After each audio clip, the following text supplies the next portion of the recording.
সুদীৰ্ঘ 500 বছৰৰ মূৰত আজি ৰামৰ প্ৰাণ প্ৰতিষ্ঠা হৈছে আৰু আজি আহি আপুনি এই যি মন্দিৰ ৰাম মন্দিৰত আহি আপুনি সেৱা লৈছে কি ক'ব বিচাৰে 500 বছৰত আমাৰ যিসকল সনাতন ধৰ্মী তেখেতসকলৰ মনত যিটো এটা ক্ষোভ আছিলে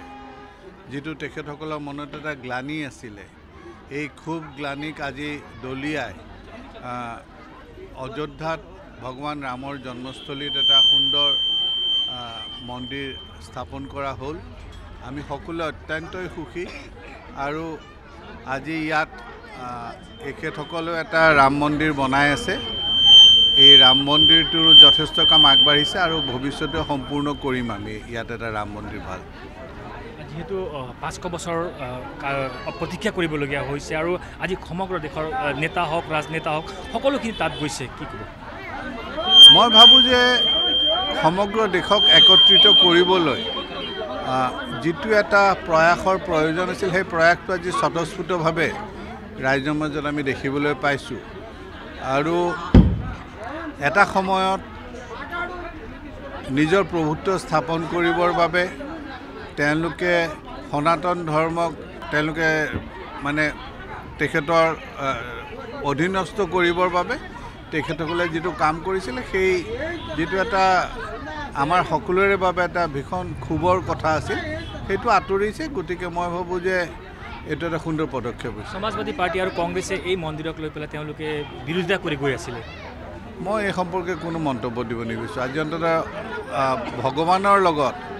কোনে কি কৰিছে নকৰিছে সেইটো তেওঁলোকৰ নিজৰ আস্থা আৰু চিন্তাৰ কথা আমি সকলোৱে এটা সনাতন ধৰ্মী চিন্তাধাৰাৰে আগবাঢ়োঁ আৰু সেই সনাতন ধৰ্মী লোকসকলৰ হৈ মই আজি অত্যন্ত আনন্দিত যে আজি এটা সুন্দৰ ৰাম মন্দিৰ ইয়াত প্ৰতিষ্ঠিত হ'ল ৰাম মন্দিৰ তেখেতে আমাৰ লোকেল MLA চাবে তেখেতে এটা কথাটো কৈছে 500 বছৰৰ সপোনটো আজি সম্পূৰ্ণ হ'ল এতিয়া ৰাম আয়োধ্য তাতে আয়োধ্যত যিটো আমাৰ ৰাম মন্দিৰটো স্থাপনা কৰিব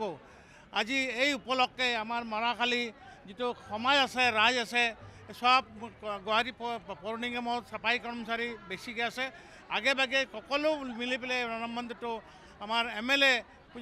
সিদ্ধাৰ্থ বৰ্ষাজী আমাৰ 1967 চনতে স্থাপন কৰা এই মন্দিৰটো আছিলে ভিতৰত তাৰপাছতে আনি পেলাই আমি যোৱা 2009 চনতে ইয়াতে বনালোঁ বনাৰ পাছতে এই ৰাম মন্দিৰটো MLA আমাৰ সিদ্ধাৰ্থ বৰ্ষাজী ইমান বছৰ হৈছে কিন্তু ৰাম মন্দিৰটো বনাব পৰা নাছিলোঁ তাৰপাছতে তেখেতে যিটো পুঁজিৰে এই ৰাম মন্দিৰটো স্থাপনা কৰা হৈছে আজি আয়োধ্য যিটো স্থাপনা দিৱস আজি মনাবৰ কাৰণে আমি গোটেই ৰাইজে ঠিক কৰিছোঁ আৰু তেখেতে অহাৰ কাৰণে আমি খুব ভাল পাইছোঁ খুব আনন্দ হৈছোঁ